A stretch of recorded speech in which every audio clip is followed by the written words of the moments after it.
All right, we're recording late New Year's Day afternoon. There's probably some college football blowout happening right now. We apologize. We can't comment on that.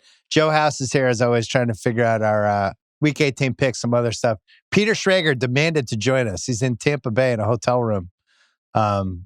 You wanted to be on. Explain why. Why did you have the eye of the tiger?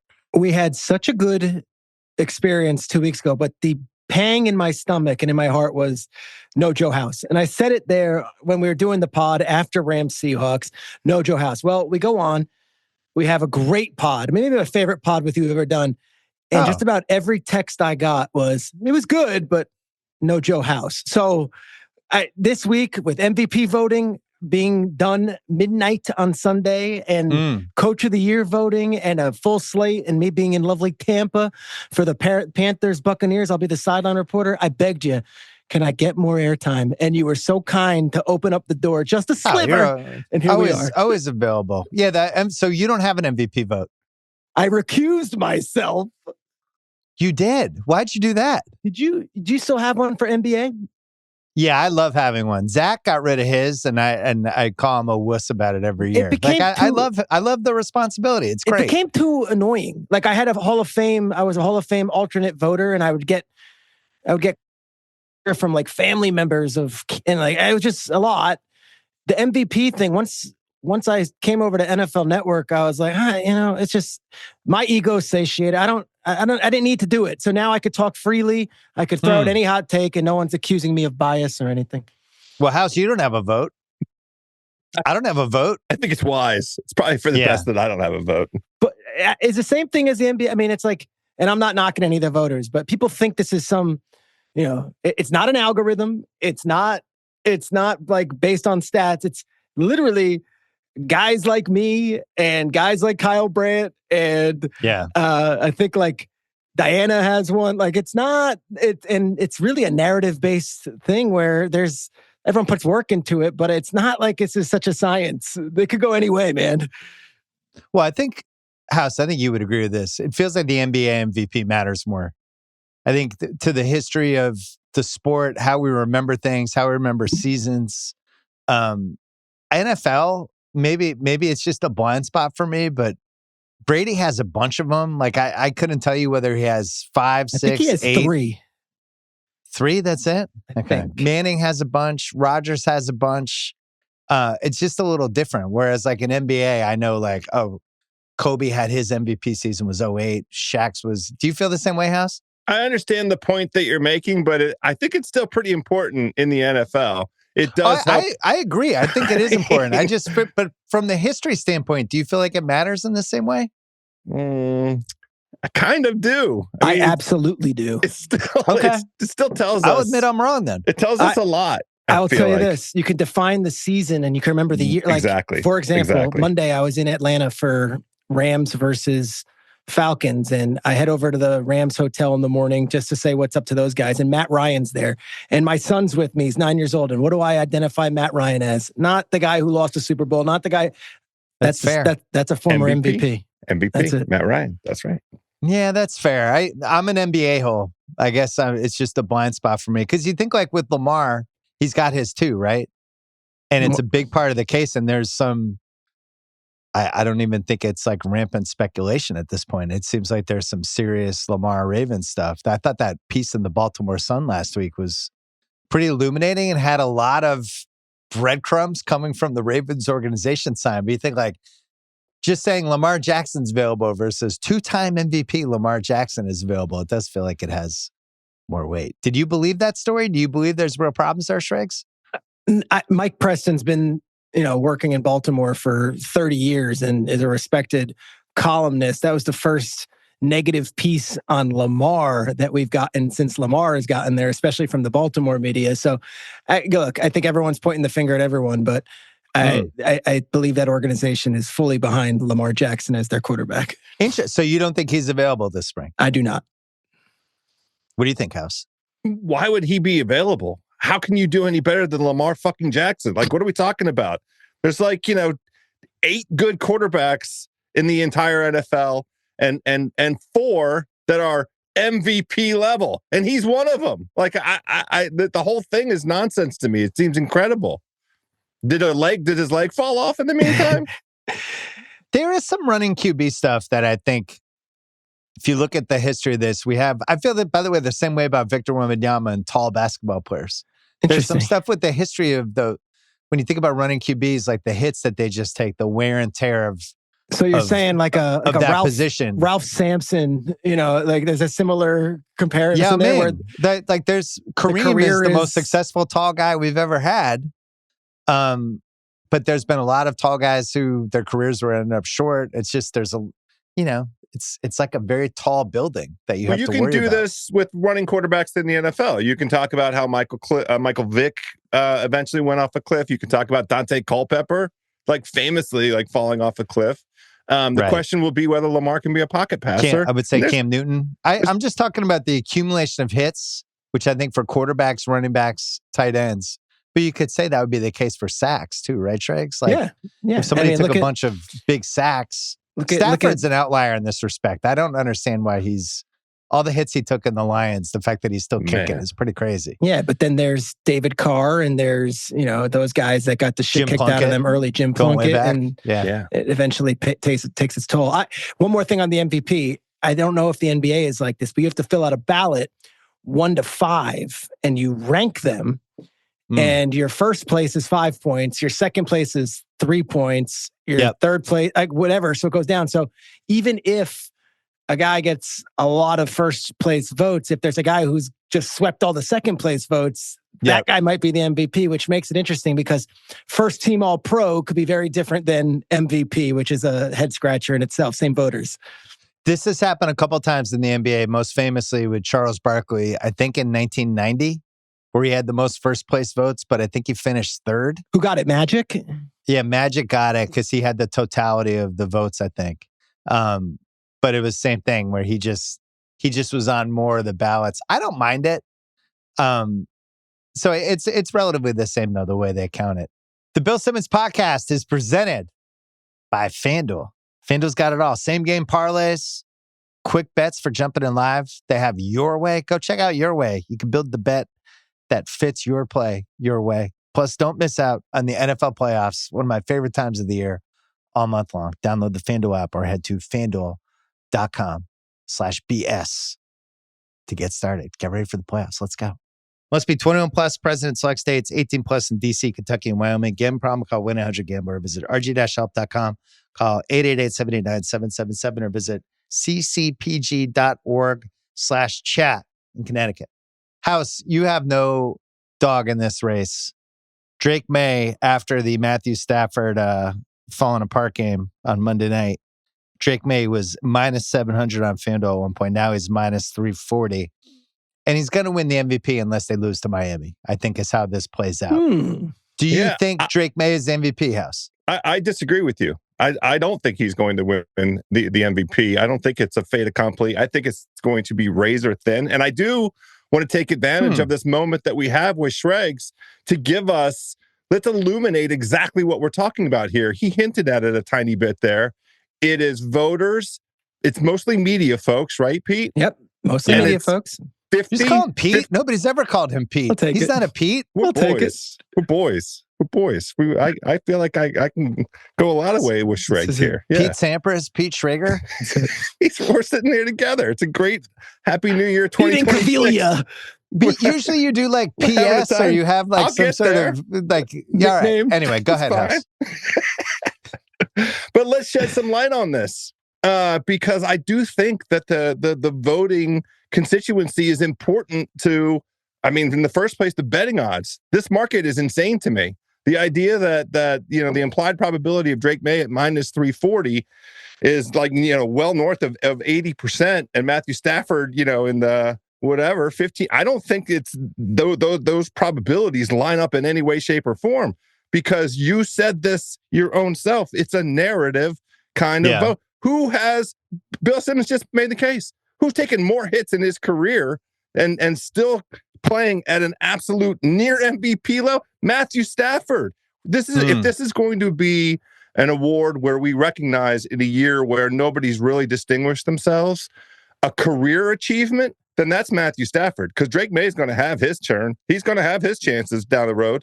And when you do the strength of schedule stuff, and you see it all over the Twitter machine, when you do that, even when you put common opponents, performance versus common opponents, it's a lot like closer. when Drake May beat the Falcons and Matthew Stafford didn't? We're talking stuff like that? You mean the missed extra point that the Falcons, the buffoonery out of the Falcons, the worst special teams in all of football? Yes, that is one difference. I never remember strength of schedule being this important to an MVP race before, because there's nothing else you can ding Drake May on other than, you haven't played enough people. It's not his fault. He's playing. First of all, how many actual good defenses are there, Shregs? Well, you got so if Denver, you're going to be like, he's Denver, skipped defenses. Houston, and Seattle. Those are your three. And good maybe defenses. Philly if Philly's healthy, right? Yeah. Philly's so pretty he good. hasn't played those 4 teams. But other than that, like if he played San Francisco, guess what? Drake May would have put up awesome stats against San Francisco. If he had played, pick all the playoff teams, there's a bunch of them that he would have had really good stats on. You go through the advanced metrics, it's so convincing for May, it's almost like you have to look twice, because the other piece that everybody forgets, this is what I was texting you about, Shregs, not to sound like a Boston homer. I honestly think this is crazy. His legs. The rushing. May has over 400 rushing yards. He's rushed for 4 TDs. He's rushed for 35 first downs. He's kept plays alive. I sent you all these EPA stats where Pats have the number 1 offense by EPA.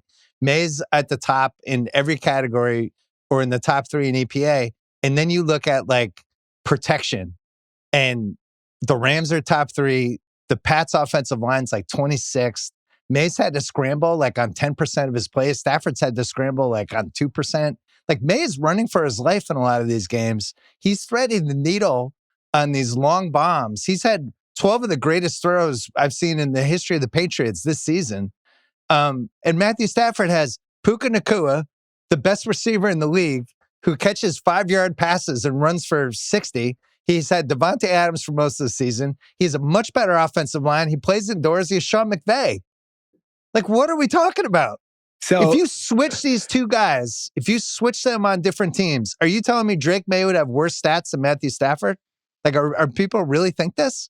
So House nailed it when he first said the thing about the betting odds and the lines and the odds makers. Throw that shit out the window. They have no insight on this. None. They can speculate, but I will tell you this. Monday night, I'm in Atlanta, and I'm doing the rounds, whatever. I'm kissing babies, doing my thing. And some fan comes up to me and is like, Shregs, Matthew Stafford, minus 450 for the MVP. This is before the game. And he goes, how much should I put on it? Like whatever. I move on. At halftime, after 3 interceptions and being down 21-0, he was second in the odds to Drake May, who is now the favorite. That's how turbulent this is. Now, I would also because add, Matthew Stafford sucked in the game. He was terrible, and that was and by the way, not a small game. I'm gonna give it to you because of the narrative part. So why I mentioned that thing with narrative. We're all journalists, or it's Boomer Esiason, Troy Aikman. It's people in media who are voting on this thing. We love a story, and as much as you're giving the EPA numbers and you're saying strength of schedule shouldn't matter, it never has. We're looking for a story. So for Stafford, 2 primetime games in a row, his team lost. In a game where it was a easy slam dunk, go into Atlanta, his home, he's got all these friends from UGA, pretty comfortable setting, indoors, 21-0 at the half, looked awful. Offensive line was a nightmare, but he got sacked a bunch of times, threw the 3 picks.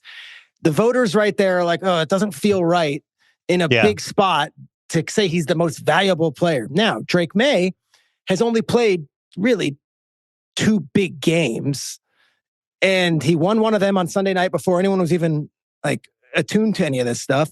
And then when they're up 21-0 in a game that everyone's watching, no fault to his own, he dropped the ball. They have nothing to gain, the 2 of them, the next week. So Stafford could throw for 6,000 yards against the Cardinals. The Pats have something to gain this week because the Miami game is sneaky, and they got to lock down the 2 seed. Yes, they have the 2 seed, but the 1 seed with Trey Lance starting is probably going to go to Denver. So I don't think they have anything more that Drake May can do. And the stats last week against Brady Cook and the Jets, they look great on paper, but the voters aren't like blown away. The guy that I'm going to insert right here, because it's not a 2-horse race, and on FanDuel or DraftKings or one of them, it was 500-1 last week.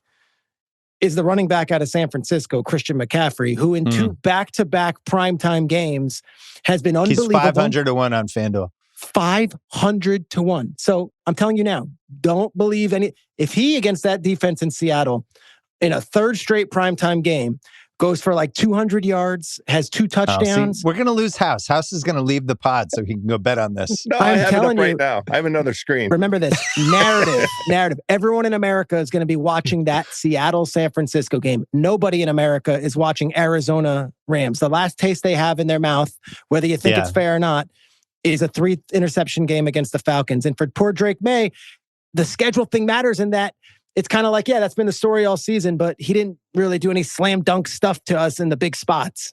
In the one big spot, they go up a 21-point lead. I have a massive counter to everything Schrager said, but I need House's take on everything Schrager said first. I agree with everything that he just said. I do think fuck you, House. I don't have a rebuttal. Like the problem for Drake Maye is they just played one of the easiest schedules in the last 30 years. How's that his fault? It's not. It's not about fault. It's a narrative award. That's you guys all. Are jerks. All right. If you pumped it into an algorithm and all this stuff, you might say it's a no-brainer, but you could also say it's a no-brainer for Stafford. The fact of the matter is there is a small window for door number 3, and we haven't given this award to a running back since 2012. And if you're comparing Saquon to McCaffrey, last year Saquon's season was better, but Lamar and Josh Allen had historic seasons. Do you think Drake Maye, I know it's been a great story, do you think it's an all-time historic season from a quarterback? Well, I've watched every snap of Drake Maye's career. His team was terrible last year. Yeah. It couldn't have been worse. It couldn't have been worse coached. The offensive line was bad. He had no weapons at all. He dragged them to 4-13. I don't know how they won 4 games. Going to this season, look at the receivers and the weapons he has compared to the Rams. Like everybody's like, well, he has Stephon Diggs. Guess who doesn't play every down? Stephon Diggs. Stephon Diggs runs, I think, 22 routes a game because he was hurt last year. They've been really careful about how they use him. So his one weapon, the most reliable guy he has, is it on the field? Maybe 50% of the game. Nobody else he has you care about other than maybe Hunter Henry. Henderson was the running back who didn't do anything for 2 months and then finally came on. Ramondre felt like he was going to get waived 6 weeks into the season. And then the offensive line has been really rough. And then he lost his left tackle. Campbell. And he lost his right tackle. And all he's done is just carried the team and been incredible week after week. And I don't know why that doesn't matter. When you talk about narrative, Schrags, we've had this narrative with like the young QB turning Countless into times. a guy. Mahomes, Lamar. Yeah. Second year. Mahomes at 18. Lamar in 19. Dan Marino, second year. Rodgers 2011, although that team was awesome that year. Kurt Warner 2000 or 99. Yeah. When we've had I'm now here, I'm now one of the guys that sometimes has been rewarded with the MVP. But the bigger thing to me that I can't believe isn't part of this, the Rams are fucking 6 seed. The MVP always comes from the 1 seed or the 2 seed. We've kind of established that. Like Shield did his MVP pod before that. He did another one halfway through the year in Ringer NFL. And it's like, you have to pick the pool of candidates who will either be the 1 or the 2 seed because that's who usually wins. So if the Pats are a 2 seed and Stafford's a 6 seed, then what are we arguing about? His schedule was tougher and he threw for more passing touchdowns because he's Puka Nacua on his team. And Devontae Adams, this is what we use for the NBA. House and I have used this forever. Switch the players. What happens? What happens if Stafford's on the Patriots? What happens? With the offensive line they have, without the weapons, with the new offensive coordinator, does he do as well as Drake Maye did? I don't think he does. I mean, the argument could also be pushed back to you and say that last year's Patriots were awful. They also spent more money than any team did in the history of free agency this offseason. Yeah, finally. We didn't spend money for 20 years. I know, it's just that it's not like it's the same roster. It's not barren. Like they're getting Trayvon Diggs. They didn't spend money on anything. Kraft, hey, do you have another 500,000, Bob? Nope, I don't. Sorry. The keg is tapped. I just made myself a coffee, so I'm fucking flying right now. I'm fired up too. I just walked off a plane. I got a lot of caffeine going through. I want to ask Schregs this: if indeed the McCaffrey thread, sort of rises to the fore, who does that hurt more? Does it hurt Drake Maye's candidacy, or does it hurt Stafford? Right, we have a third-party candidate who's going to siphon away some votes. That's good. We both, none of us here think that McCaffrey is going to win. I mean, I can't imagine. Right? Well, running backs. When was the last running back that won? 2012, Peterson? Adrian Peterson. It was Adrian Peterson, right? So I think that impacts. So if the Niners win, and we're going to do picks in a second, the Niners win on Saturday night. Saturday night, right? Yeah, Saturday night. With everyone watching, standalone game. I personally think that should flip coach of the year. Vrabel's the favorite right now. Vrabel's been amazing. He took a shit team that was really even worse than 4-13 and turned them into what he turned them into this year and completely changed it.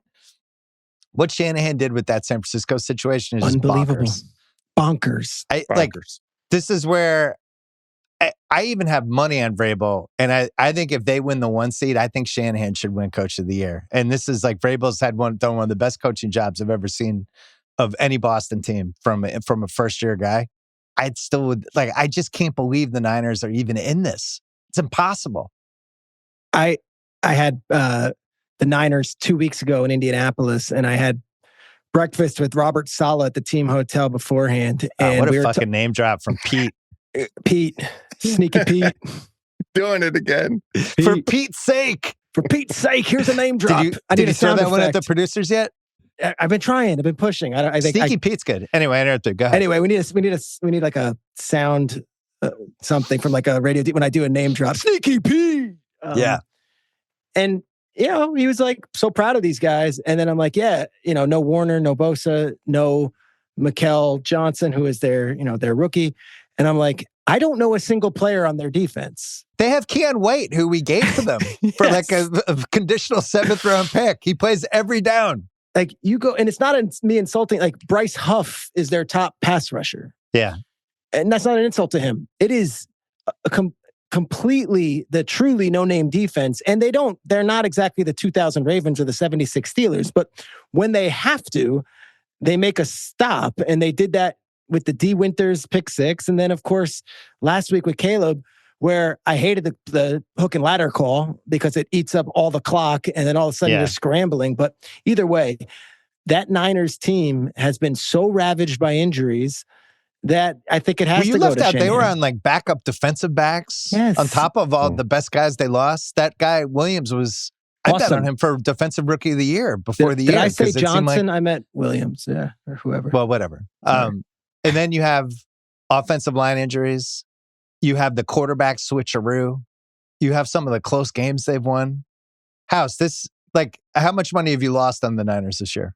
I actually haven't been. You've been afraid of the Niners. Yeah, you have been wary. I haven't been jumping in there too much. But Bill, I think there might be like 7 worthy contenders. It's not a 2-horse race in that conversation. How do you tell like Ben Johnson that no, you're not in this? Oh, for Coach of the Year. Yeah.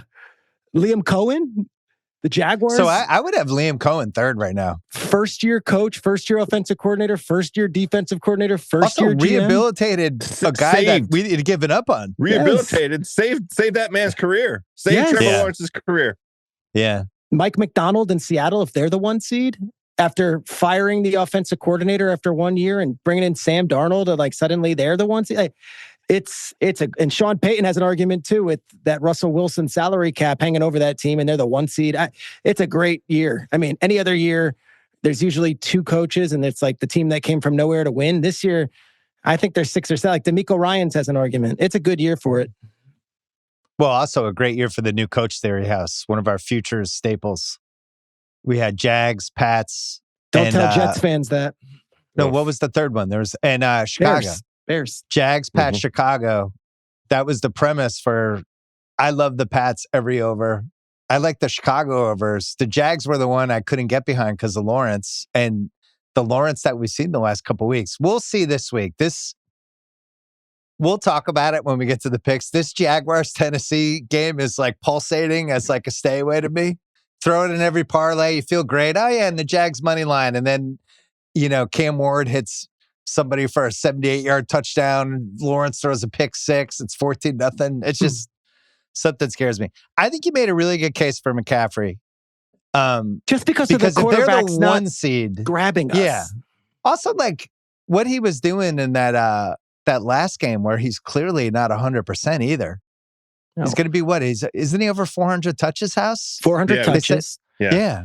That's like 400 and plus touches is nuts. 1,000 receiving yards. It doesn't seem like he's going to quite get there, but he's got 890. Yeah. I said, well, it's like what we were talking about with the Lamar thing. Like when you're up on the 400 touches for a running back, whoever, it's just not a long shelf life after that. I remember when Aaron Schatz wrote about that. He called it the curse of 370 about running backs. That's cool. And the running back that he wrote it about, I can't remember who it was. It was Jamal like Priest Lewis? Holmes. It was like Priest Holmes, Jamal Lewis, somebody. And he wrote the piece, and the guy's career died in like a year. And it was like, we think this is the number. And so I feel the same way about these quarterbacks that take big hits. And then McCaffrey, like he's not going to be playing football in 3 years. Do you think? We'll see if he's healthy. I mean, I'm watching Derrick Henry still run for 200-something yards. He's a physical freak. Can we compare anyone to Derrick Henry? Jim Brown. I played Madden with my son, who now can just kick the shit out of me in Madden. I'm actually going to have to go. It's like Rocky 3. I'm going to have to go back in the lab, get the Eye of the Tiger back. Yeah. He put Derrick Henry in a shotgun and just ran direct QB draws with Henry. Was stiff-arming Robert Spillane, who's slower in the video game than he is in real life somehow, and was just cackling as he kicked my ass. And I'm like, Derrick Henry is like eternal as a video game guy, much less a football guy. All right, so you have McCaffrey. What's your ranking right now? You don't have a vote, so you could tell us. 1, 2, 3. I'd probably go Stafford, Maye, McCaffrey. I can't believe the Stafford. What would you have, House? Same. Stafford's numbers are astounding. You need both. He has Puka Nacua and Devontae Adams. How does that not trump strength of schedule? BS, you need Baltimore and Carolina to win so that the Patriots have 3 wins over winning teams. Right now, they have 1 win over a winning team this season. One win. We play who's in front of us. I understand that. That's, you know. I hate the strength of schedule stuff too, Bill, but it's literally the easiest strength of schedule in the league. And Stafford has the hardest strength of schedule of all the playoff teams in the league. I hate that it's like the 17th tiebreaker, but they're neck and neck. But that's here's where the we thing. are. I get confused with strength of schedule versus defenses you've played. I think are 2 different arguments. That's fair. There's only 4 defenses that have mattered this year. And how many of them has he actually... Did the Rams play Denver? They did. No, they didn't. No, but they played the Texans. They played the Texans. They played not a huge production game. He played the Eagles. Played the Eagles pretty early. Put up 26 on them. If he wins the MVP as a 6 seed, that would be different than anything that's happened with the MVP. Well, what about if he's a 5 seed? Because that's still in just play. Like the wild card guys don't usually win whatever. And here's my last case for my Drake Maye argument. It's like 3rd and 70 on Monday night. And they have to run a play where somebody catches it out of bounds. I know. Stafford throws it. Puka Nacua is so good. He saves it. He almost makes the greatest catch in the history of football and actually makes the catch, but didn't get his second foot in. This is who he gets to throw to every week. And Bill, the play before, Xavier Smith was open and Stafford missed him. Yeah. I think Stafford's been good. I would have voted for him 2 weeks ago. I even thought maybe last week I would have voted for him. But I know. All right. I might change my vote. You kind of lost it. I might. Honestly. Listen. I might. You made a great case. I just think the switch to teams, how does the guy do, I think matters in this. And the fact that Maye can move around and Stafford can't, you can't say Stafford throws the ball better than Maye. You can't. If you watch Maye all year, you can't say anyone's thrown the ball better than him this year. His completion numbers are insane. He completes 72% of his passes, but he's also like nailing deep throws and he's throwing to guys that mostly aren't really open.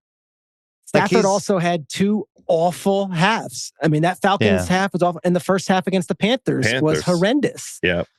It's hard for me to say that's an MVP season. I'm with you. It's hard. It's so difficult. I'm so glad I don't have a vote. But I also hope that the voters put as much time and thought into it as the 3 of us are right now, because I don't know if they do. Yeah, this is going to be a 2-hour pod now. You know what really annoys me? Is House pretending he cares about the history of the NFL MVP. House, who won the 1997 NBA MVP?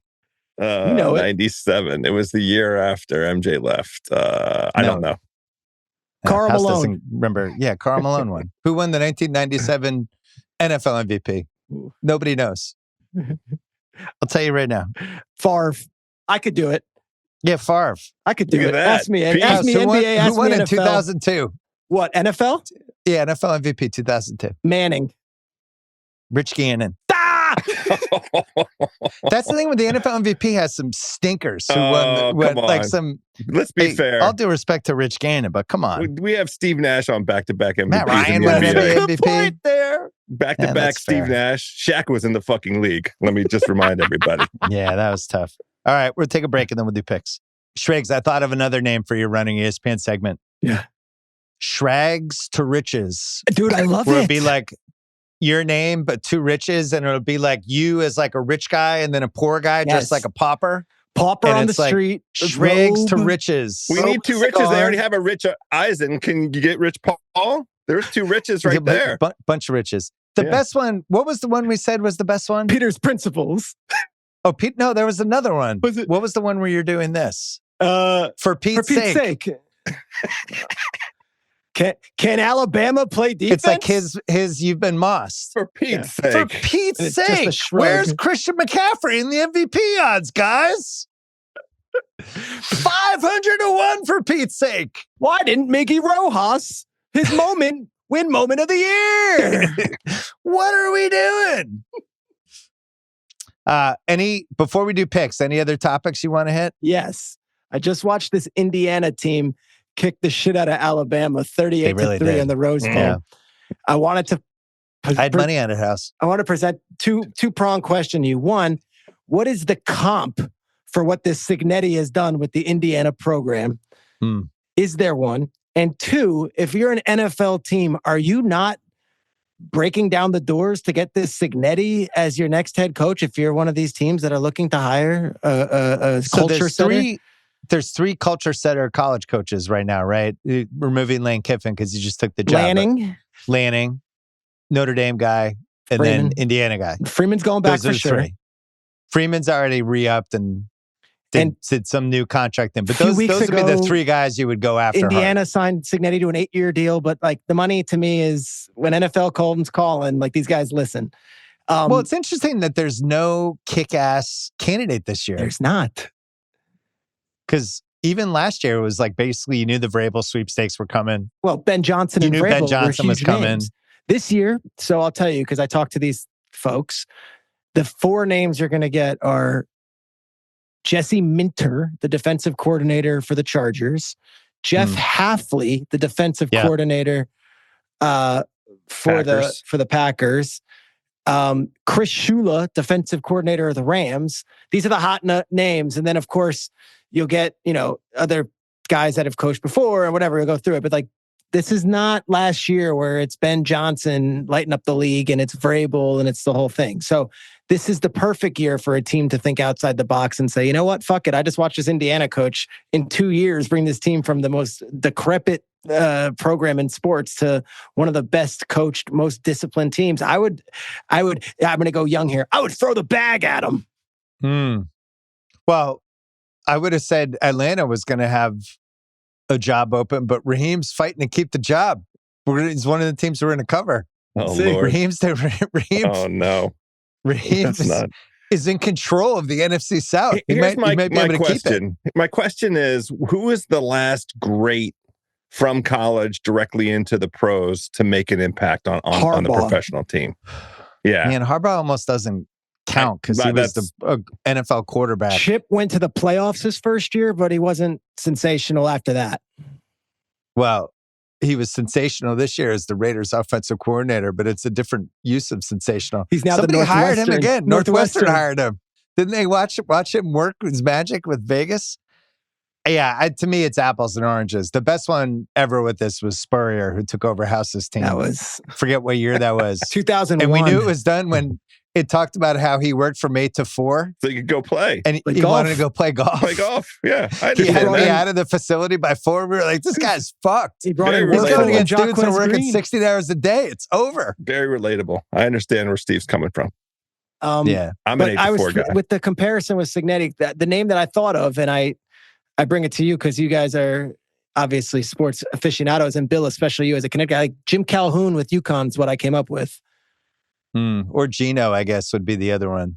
If Geno had done the crossover. Like Bill Snyder at Kansas State, just NBA. out of nowhere. Yeah, I remember House had another one, Leonard Hamilton, they hired for the Wiz. From where? University of Miami or somewhere? But then he ended up at Florida State with a tremendous run, like a year after year of super competitive teams at Florida State. He just turned out to be as a college guy. Jimmy Johnson's pretty good. Oh, shit. Think about those. Those are, they're going way back. Yeah. Yeah, I think for NFL, I would rather take a chance on a guy who's 2 or 3 years too young than do a college guy. Okay. That's your Chris Shula I think there's argument. a higher success. Now, there's always like Raheem Morris at Tampa where he was like too young. He was 30, yeah. But there's some other examples of getting the guy early and you'd rather be early than late. Because at least like it's like a 15, 16-hour job. What do you think is the best job that's going to be available though? Out of all the jobs? Well, we have to first decide which ones are available because I think there's a couple wild cards right now. I think we know the Giants and we know the Titans. Like I have no assurance that Atlanta is going to be available. I have no assurance that Mike McDaniel is coming back to the Dolphins. And I have no assurance that Pete Carroll's out. That Pete Carroll and then Stefanski, I think, is a wild card too. Yeah. So out of those teams of the maybes, and then, if Tampa loses, people here, I'm reading the local newspaper when I was coming down here, like I didn't even think of Todd Bowles, but people are like, how could you lose this season? Like that's a total wild card if the Glazers decide, you know what? Let's start anew. We got Baker or whatever. If Todd Bowles loses this game on Saturday, that's got to be it for him. He's won 4 straight division titles. I know, but you lose 8 of 9 to end the year with a pretty talented roster. I don't know. What do you think, House? How does he come back after that? And to me, it's not an if. I don't think about Tampa this weekend as an if they lose. You think no chance, huh? Oh, House. Well, he's out. They haven't covered in 9 games. I mean, what evidence looks like is there? The vibes look bad, Shregs. You're there. Your feet's on the ground. Well, we had our meeting with the Buccaneers today via Zoom, and obviously you're going to get, the optimistic team. But Baker said, and I don't know if I'm revealing anything, it's like there's rules against what you can share. So here I am. Baker said, he's like, we've had control of our own destiny since week 1. Suddenly we don't. So today's vibe at practice was good. It was like loose. It was like, fuck it. Let's just go and let's go do our thing. Like the pressure of losing that. Finally, they've lost that. Carolina now controls their own destiny. So they're going to play loose. They hoping to get back Kalijah Cansey, hoping Tristan Wirfs plays. And if you know either one of those guys, if they're hoping I imagine they're both going to be on the field. That's a better team than they had last week.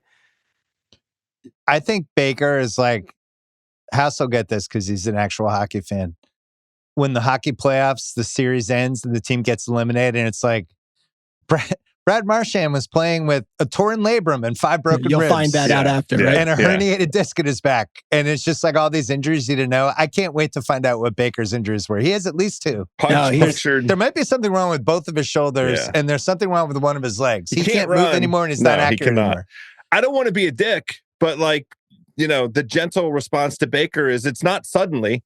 You're 2-8 over your last 10 games. It didn't happen all of a sudden. Yeah. There were many winnable games in there. They were 6-2. Oh god. They were 6-2 and they beat the 49ers, the Texans, and they beat Seattle in Seattle. Can you imagine? They're missing the playoffs. That's crazy. I want to get to the picks, but when we're talking about the coaching vacancies, let's just assume more jobs are going to be available than you think. Mm-hmm. Last year, Vrabel, who I think could have had his pick, was like, I want to coach Drake Maye.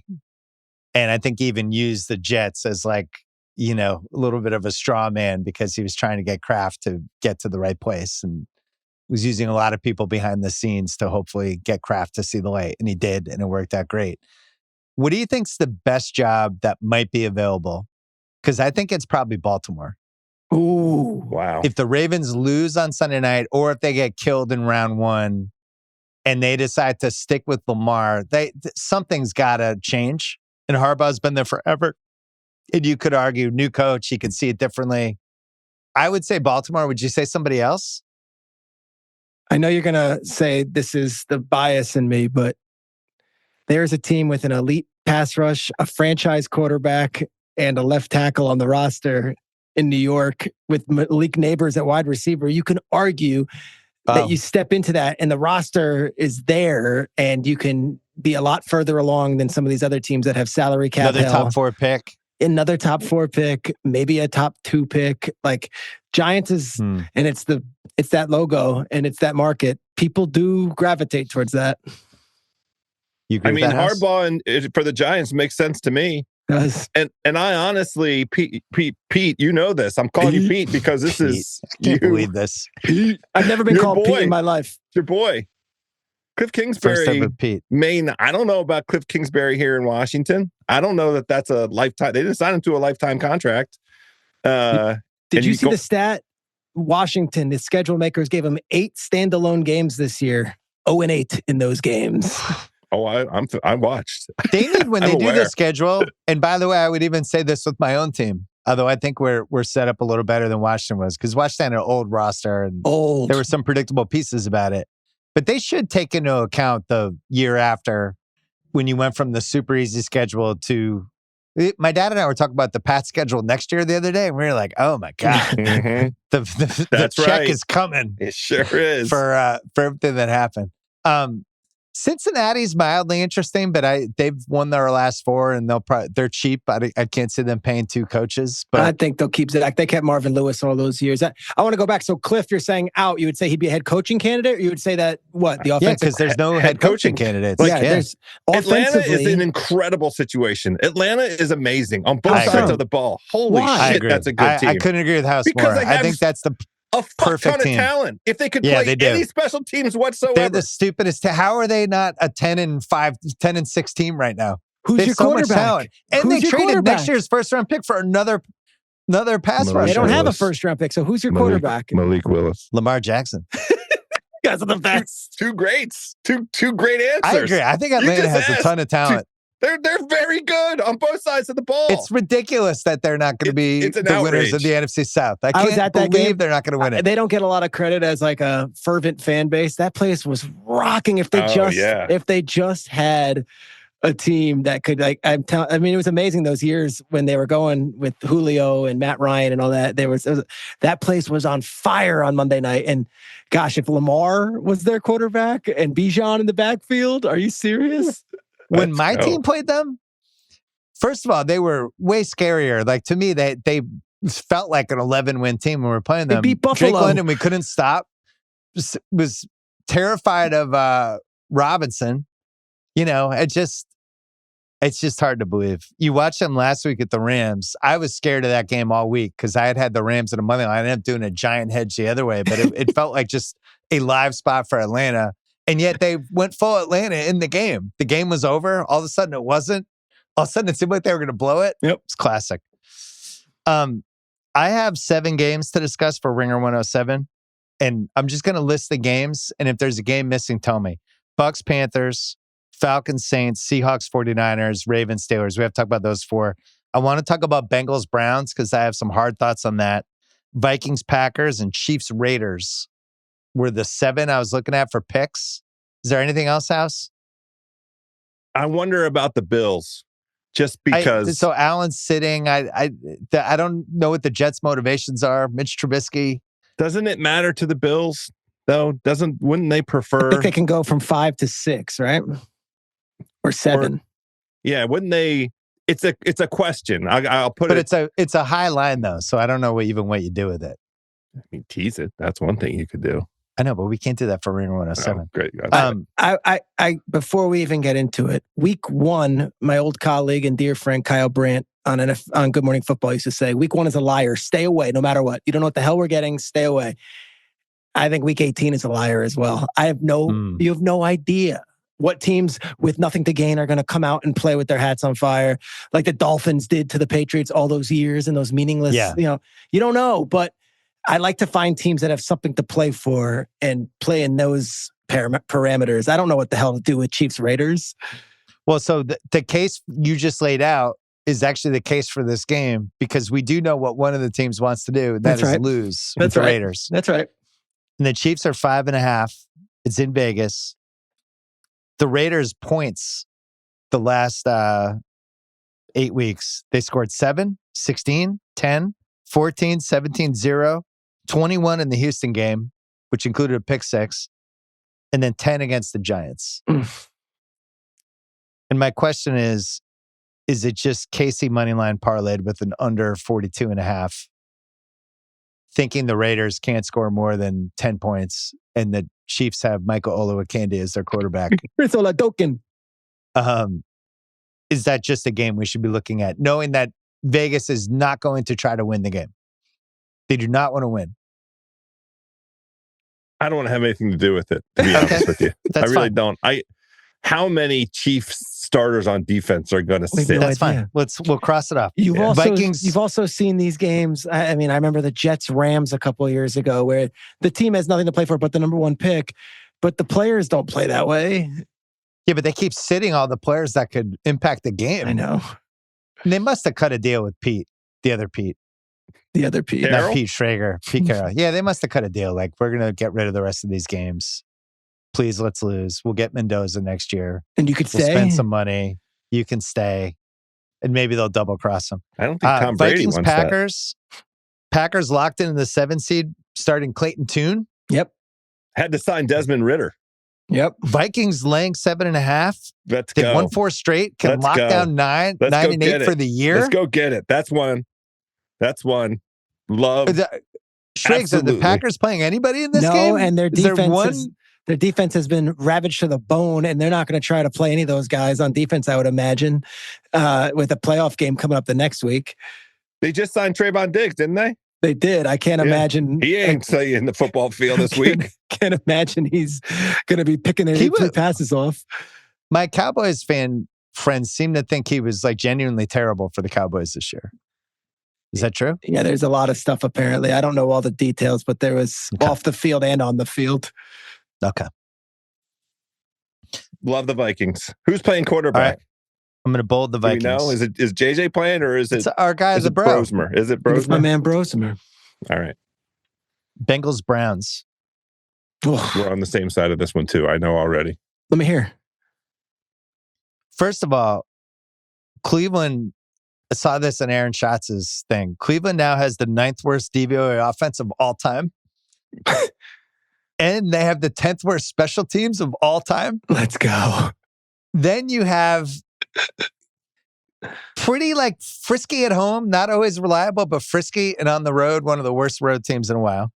You have no Harold Fannin in this game house. Out. He was like their one target. Since he weighted DVOA, which they do, that it's kind of favors the second part of the year, the last 2/3, they're 17th. They look good last week. This feels like a run it up. Let's try to end the season with good vibes. You know what sucks is, yes, we are absolutely positively betting the Bengals. I'd lay 7.5, make it 10.5. I don't give a fuck. We're laying all the make points. It 13.5. Fine. Whatever you want. Let's all What happens if they go up 10-0? The Browns how are they going to score? No chance. 0 chance. Yeah, we're alt spreading the hell out of that with my real pocketbook. But here's what I hate.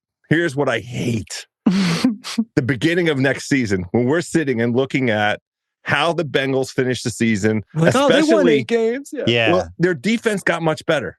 Like from week 10 till now. It is. It's noticeable when you watch. Like they actually have like a little bit of a pass rush now. They stop the run. They're different. Yeah. I agree. This is the first time since 2021 they have won by 20 points 2 games in a row.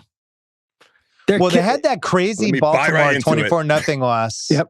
Where I actually thought their defense played pretty good, and Burrow like single-handedly killed the game for them, and was like sad listening to Smith's Burrow. He's happy now. Now he's happy again. There's some like Chase Brown has some incentive stuff in this game. There's some money incentive stuffs on the Bengals side that you got to watch for. Yeah. All right, I'm going to mark that We're one. In lockstep. Alt spread. Ravens Steelers. Ooh. Where do you? It feels like a stay away, but it's also a playoff game, and I feel like cowards if we're not betting it. It's Ravens 3.5 in Pittsburgh. Winner gets the 4 seed. Lamar playing. Lamar definitely playing. Yes. The thing for me, House, is the no Metcalf piece, and how impotent the Steelers offense looked without Metcalf. It was like Nothing around in the red zone works anymore. Plus, they lost the giant tight end. He broke his arm. That's right. So nothing in the red zone Washington works for them anymore. They don't get the Rodgers 3rd and 9 bailout, wrong shoulder throws to Metcalf anymore. That's just out of the offense. And all you have to do is basically stop the run. And what are they going to do? I don't see a case here for the Steelers. Okay, let's hear it. Well, they're underdogs, which is always dangerous. Home underdogs. Rodgers fucking lives for these moments. Whether you think he's clutching these games or not, he's not going to lay an egg here. And they were in the same exact situation before they played Baltimore the last time. Came out swimming from the jump, and Baltimore didn't have an answer. Like, this is the season on the line. It's Tomlin. It's everything. And last week was horrendous. And down the stretch, here's what kills you down the stretch. In February, you go to the combine, you spend, $100,000 sending your entire staff there to do scouting. In March, you do free agency. April, you do the draft. You get Rodgers and Maye. They signed Valdez-Scantling a week ago, and he's getting the pass for three straight plays at the end of the game. It's like they were running the Metcalf plays for him. They thought he was Metcalf, and he hasn't been on the team, and he hasn't been playing football. So that's what now it's like, all right, take a breath. We're home. TJ Watt, we'll see if he plays. The hope is he's back. And after he got stabbed, Tyrod Taylor style. Yeah. And here's the other part of it. It's such a wide open AFC. And I know you're saying the Patriots and we're talking about the Broncos and the Texans. It's like, I could see the pep talk before the game. Rodgers looking around the quarterback room of the rest of the AFC and seeing Drake May and Bo Nix and Trevor Lawrence and saying, are you fucking kidding me? Like, get me in that dance and let's see what we can do. I've been there. And so all this stuff could be moot if Derrick Henry runs for 200 yards and Lamar is running all over them. But I kind of like the Steelers in this one. Well, that you're supposed to, because in the first place, when the line in this series is 3 points or more, and it's 3.5 right now, the underdog is 24, 5, and 3 against the spread. And on top of that, as an underdog against the Ravens, Mike Tomlin, 14, 4, and 2 against the spread when the line is 3 or more. So you're supposed to like the Steelers here. Man, does it hurt. I don't like any aspect of it. Might be a stay away. Yeah. Can I read you the receivers the Steelers had last week? Give me some Scotty Miller. Give it to me. Freiermuth led the team 3 catches for 63. Scotty Miller was 3 for 25. Valdez-Scantling 3 for 21 with 9 targets. 3 for 21. Jay Smith? Jonnu. Oh, that's Jonnu Smith. Forgot he played. Did Adam Thielen get one? Washington 2 for 15. And then he broke his arm. He's gone for the year. Adam Thielen 2 for 14 with 5 targets. And then Gainwell 3 for 12. Yep. Are you serious? How are they going to move the ball? For Pete's sake. For Pete's sake. So, House, can I at least offer you a life raft with not having to go against the Steelers as a home dog? Let me hear how you do it. Ravens money line under 50.5 points gets us eligible for Ringer 107 stuff. They would have to score 51 points to beat us. With Steelers team that has no receivers and a Ravens team that's just going to run the ball with Lamar Jackson. And Derrick Henry. Not even sure I want to do that. But I'm just... The other way we could go is Baltimore money line over 32.5 if you think the game can get to 33 points. I don't want to do a combination because we just did this. We just did We Baltimore. got hosed. Yeah. And the Packers. Ourselves. How are Malik Willis and Snoop Huntley going to score 50 points? Well, guess what? Highest scoring game of the season. Yeah, exactly. So maybe it's a stay away. Yeah. I saw Schrager on ESPN in his For Pete's Sake segment doing the don't count out Aaron Rodgers for Pete's sake. It's true. His MVP last year. Well, the thing is, if they get in, so Rodgers is in the locker room, like, all I have to do is win this game. Yeah. Then we're home. Get Metcalf back next week. Home.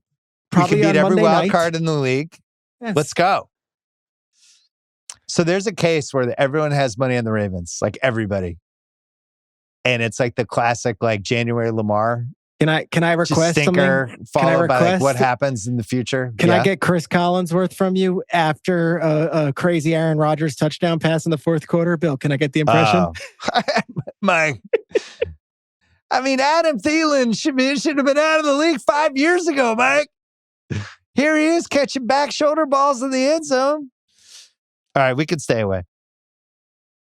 Seahawks -1.5 in San Francisco. Winner gets the 1 seed. They played in week 1. It was San Francisco 17, Seattle 13. And in the sports movie version of this game, Mike McCarthy watches the video of him being a coward. Mike McDonald. Mike McDonald. Sorry, Mike McCarthy. Mike McDonald watches the video of him cowarding out and kicking the field goal when he shouldn't have, when he should have just gone for the fucking 4th and 1 kill and cost them the game. Now he has a chance to avenge it. I just want to point out San Francisco has the 27th ranked defense in DVOA. I know we talked about them a bunch earlier, but if there's ever a team to light the wick on Sam Darnold's candle, it's this Niners defense. Sam Darnold's been under siege a couple games against good defenses. Now finally some space and being able to see things, and they'll be able to run the ball, and they have a really good defense, which San Francisco has not faced in a while. I am leaning pretty hard Seattle here, Shregs. Nobody has played quarterback better the last 2 weeks in the NFL than Brock Purdy. I get it. This offense is as good to throw as a pick six. It's as good as anybody has put on the field the last few weeks. And Seattle's traveling all the way back from Carolina. They have a short week, have to play Saturday night on the road. Yep.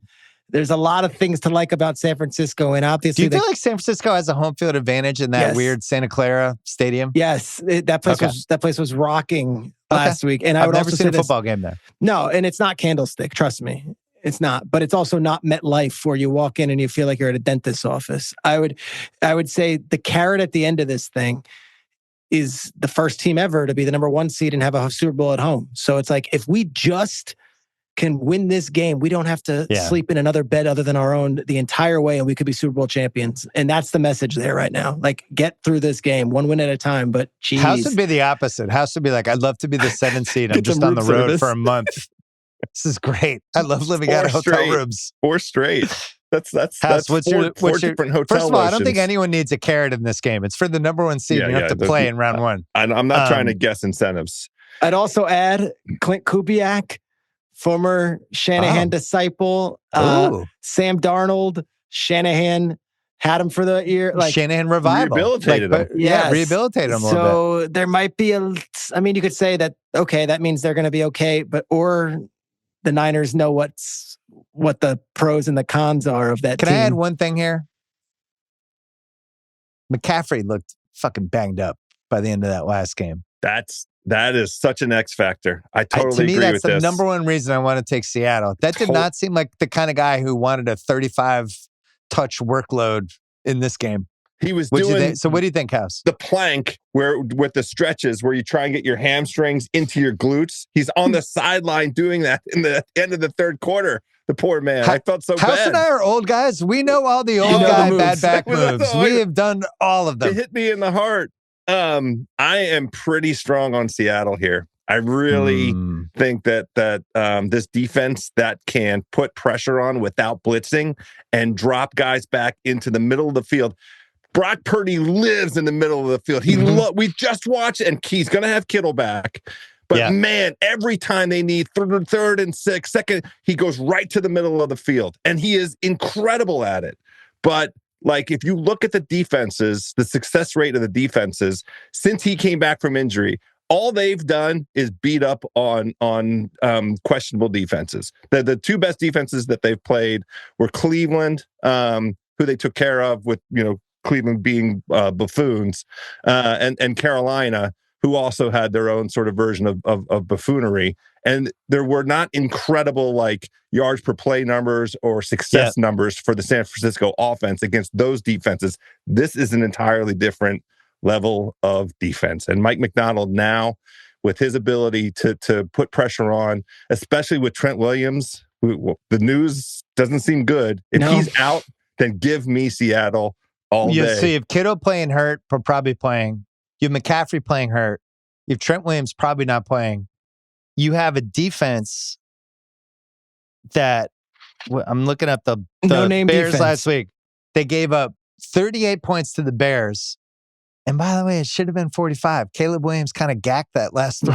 He did. Guy was open. Good defense, one of those touchdowns was a pick six. So it was 31 they gave up. But fair. Whatever, all right. whatever. But still, they could have had, if they score on that last drive, they would have had 38. 6 scoring drives, 5 offensive touchdowns. Yes. And there were guys open all over. Luther Burden, by the end of that game, you thought he was Jerry Rice. Well, DJ Moore jumping.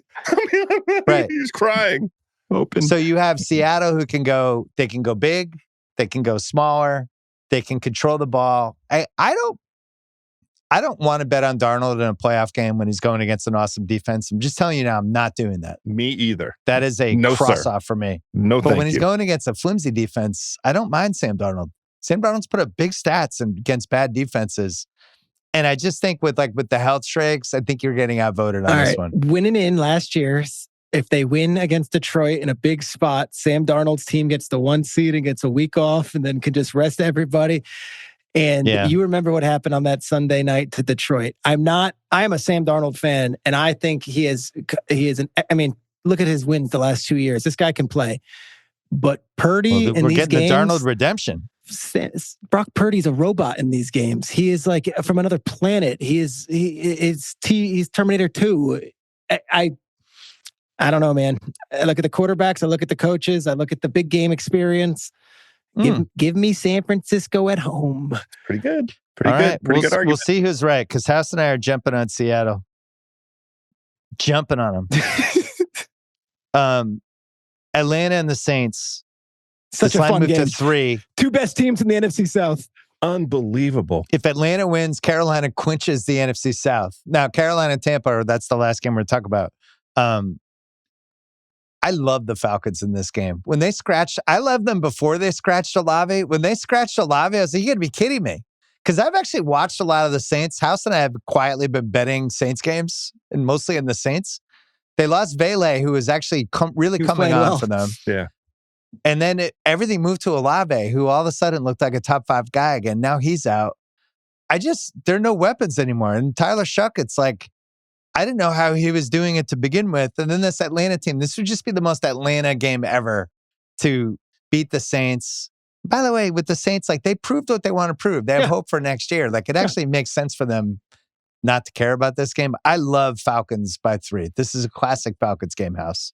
What do you think? Shregs, I want you to help us, because the only thing that concerns me is that Shuck has played his way legitimately into the offensive rookie of the year conversation. He's winning it. It's over. He won. Wow. Okay. Wow. Well, there you go. Who would be the alternative? Everybody has, it's Tet, Tet. It's Shuck. I'm just telling you, let's look. I'll look at the market while we're talking this through. I thought they're like co-favorites right now. Right. This is what I mean. So, but Shregs is telling us. By the way, I left that one case for Atlanta Shregs. Yeah. They don't have their first round pick. No, I know. They have nothing to, there's no tanking here. And their coach is literally have nothing to play for. And their coach is trying to keep his job. And they love him. The players love him because he's the nicest guy in the world. Yeah, and I also think they have way more talent than the Saints, as good as House's old buddy Chase Young has been. You made a great point, though.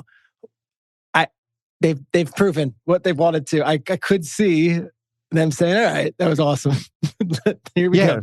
There also is a big difference between a 4th place schedule going into 2026, 2027 and a 3rd place schedule. That's not like to be dismissed out of hand. There's a bunch of injuries. You keep seeing defensive guys for the Saints on the injury list. We're doing this on Thursday night. So we'll have to see how that plays out. Because the defense has quietly been the thing that they've covered 5 straight games and won 4 outright. And they've been good in second halves and stuff too. Yeah, they shut down drives. Yeah. So I'm looking at the stats from last week. They beat Tennessee by 8. Olave was 8 for 119 at 11 targets. The next guy was Juwan Johnson had 4 targets. Pettis had 3. Austin Jr. with 5. Mataveo with 2. I mean, they got no guys left. If Atlanta can't win this game, give me a break. The other thing, it's just the most NFC South thing ever.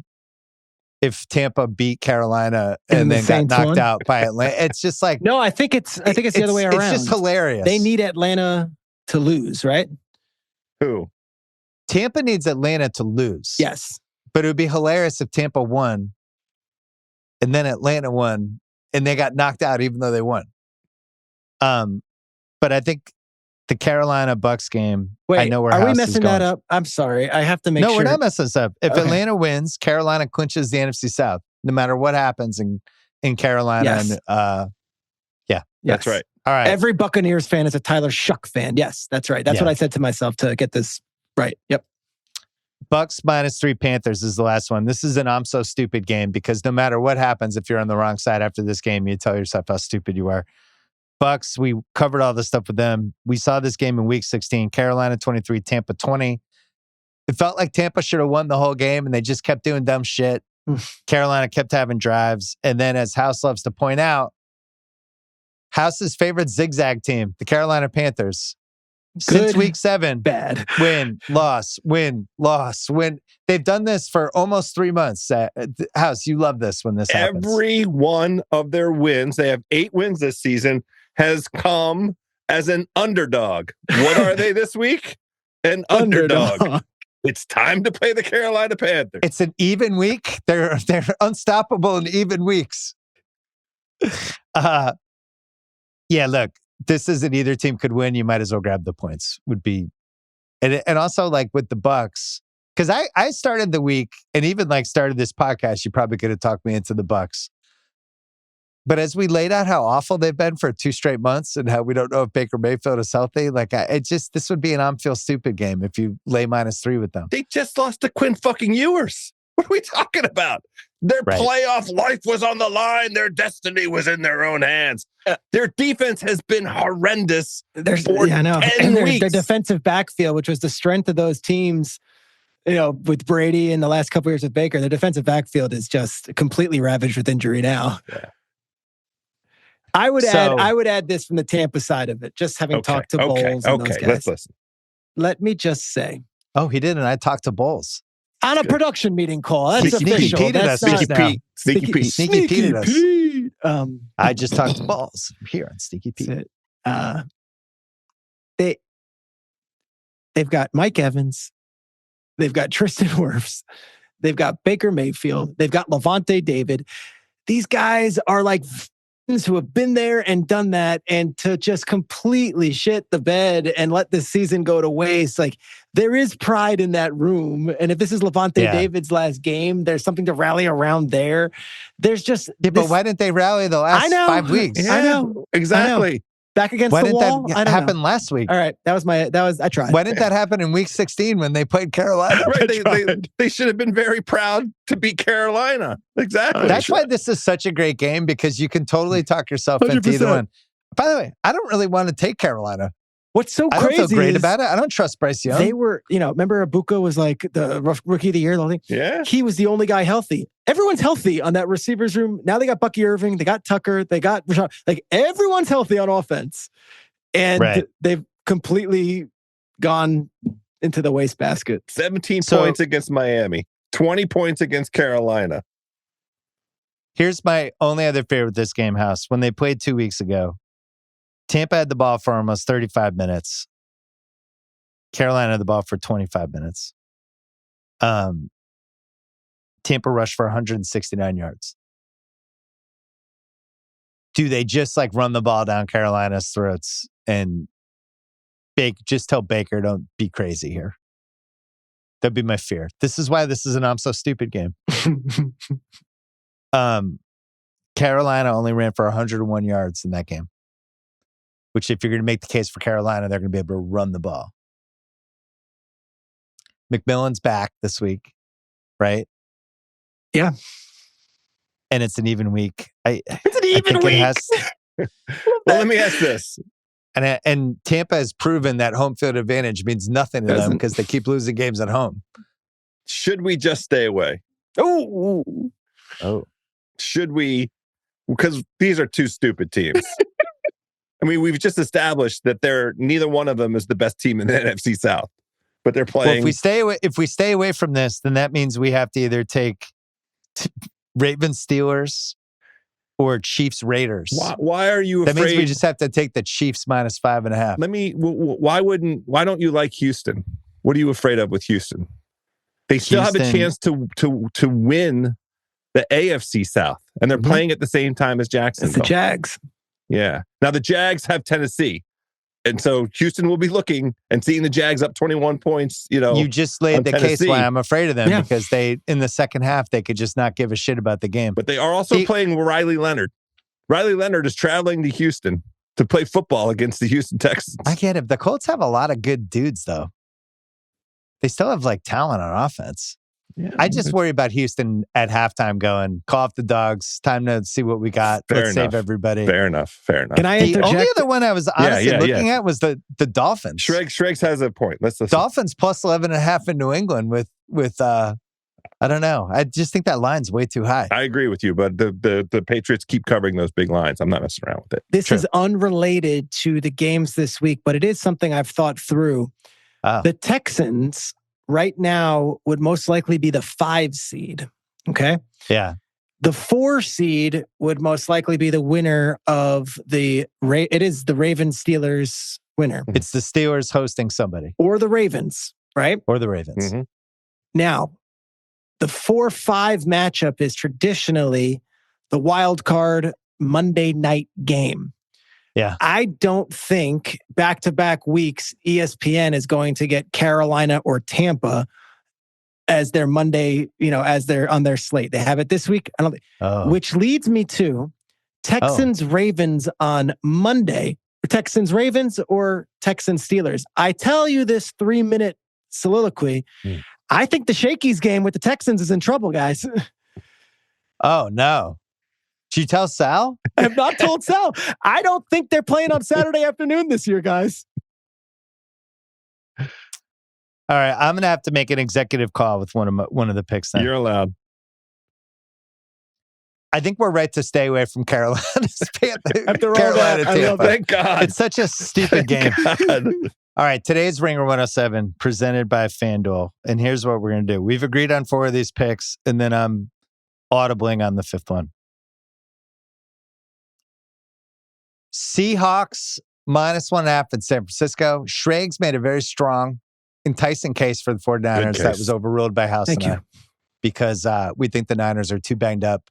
We like the Sam Darnold against a flimsy defense and the Seahawks D, and we just think they're a worthy 1 seed. By the way, incredible DVOA team, Seattle. San Francisco, 27th DVOA defense. So that's one. House and I both love the Bengals in a smash spot against the Browns, minus 7.5 against one of the worst offenses in the history of the league, now playing without Harold Fannin. And the Bengals just pouring on, trying to confuse us for next July as we're looking at their division odds. House, is this your favorite game? I really love it. Yes. Okay. Next one, Vikings, minus 7.5 at home against the Packers. And Schrags' guy, Clayton Tune. Let's go. Minnesota could lock down 9-8 for the season. They could lock down a 5-game winning streak. They could talk themselves into if this hadn't happened and this hadn't happened, blah, blah, blah. Maybe we would have won 11 games. If they had a professional quarterback. Right. And Green Bay locked into 7. They don't care. This is let's not get anyone hurt. Let's get the fuck out of Dodge game. So that is 1, 2, 3. Oh, and then we have Falcons Saints. Falcons minus 3. Can you imagine? It's going to come down to a Falcons game, the most perplexing, maddening, vexing team in the NFL The this Saints season. have just run out of playmakers. Kudos to them for a spirited second half effort, but they have nobody left for Taylor Shuck to do anything with. Falcons, this would be the most classic thing ever if Tampa wins and then the Falcons knock them out of the playoffs, but don't win the NFC South. Falcons minus 3. That's our 4th one. And then our 5th one. We're going to do the Baltimore money line in a parlay that House hates. Ravens minus 3.5 against the Steelers. I don't trust it. Steelers home underdog. House laid out all the case. I just think the Ravens have a better team. And you take DK Metcalf out. I have no idea how the Steelers move the ball. Schrags warned us. He begged us. Told us to listen to him. Technically not listening or not listening to him because we're not doing the minus 3.5. We're going to do Baltimore money. House, you pick over 32.5 or under 50.5. I don't want responsibility for this. Now, which one? You pick. I mean, it's a 13-10 game. It's a 13. All right, so we're going Ravens money line under 50.5 points. Yeah. How is this game going to have 51 points? How do any of these games do this? I mean, Derrick Malik Henry Willis, Snoop Huntley last week. You know, exactly. Those are the Ringer 107 picks for week 18. All lines are lines that could potentially change on FanDuel. Wanted to mention that. What was your favorite pick, Shregs? Cincinnati? I like the Cincinnati. I feel good. Okay. They're vibing the right way, and I think Cleveland had their moment last week. Beat the Steelers. Their Super Bowl.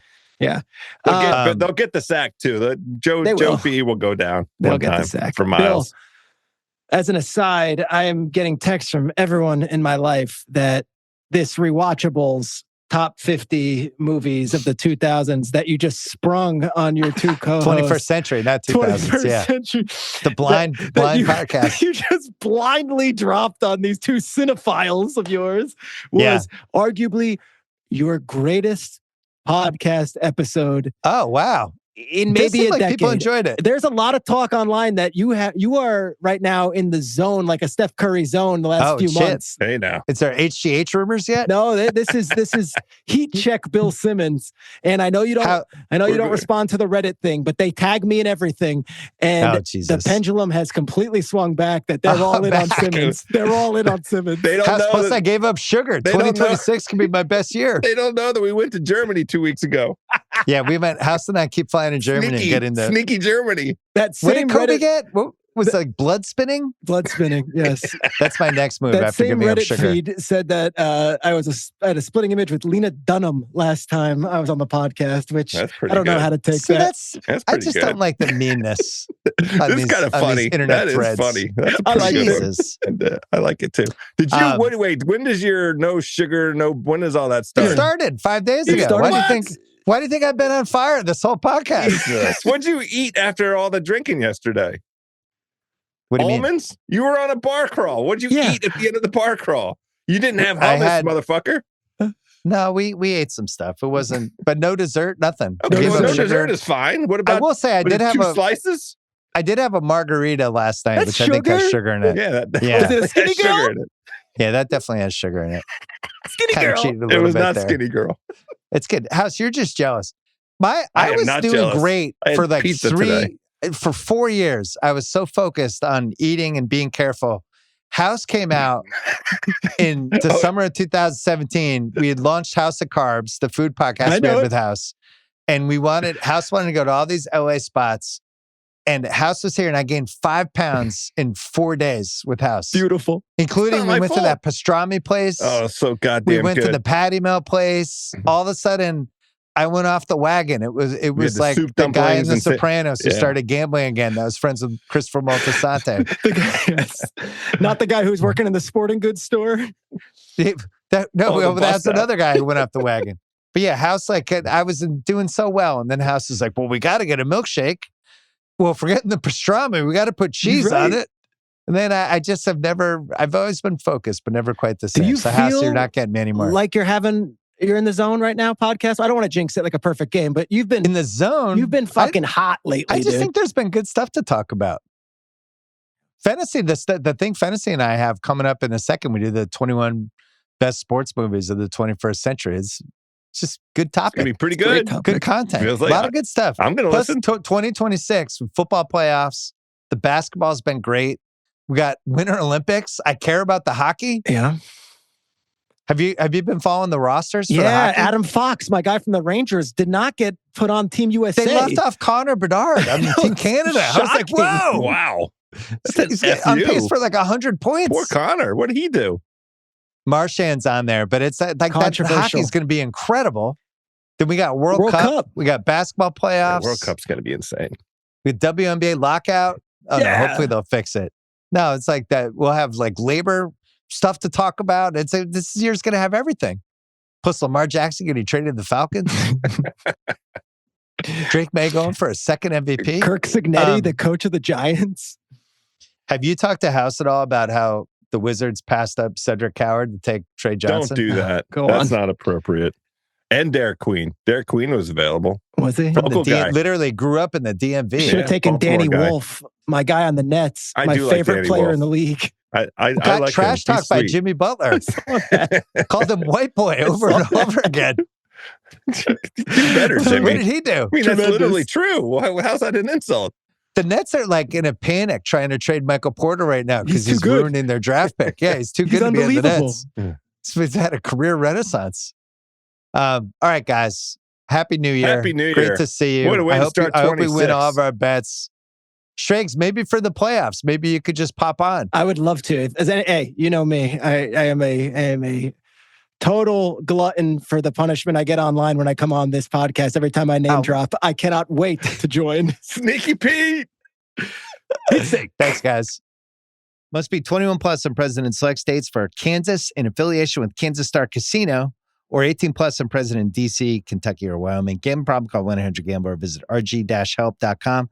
Call 888-789-7777 or visit ccpg.org/chat in Connecticut or mdgamblinghelp.org in Maryland. Hope is here. Visit gamblinghelplinema.org or call 800-327-5050 for 24/7 support in Massachusetts, or call 877-8-HOPE-NY or text HOPE-NY in New York.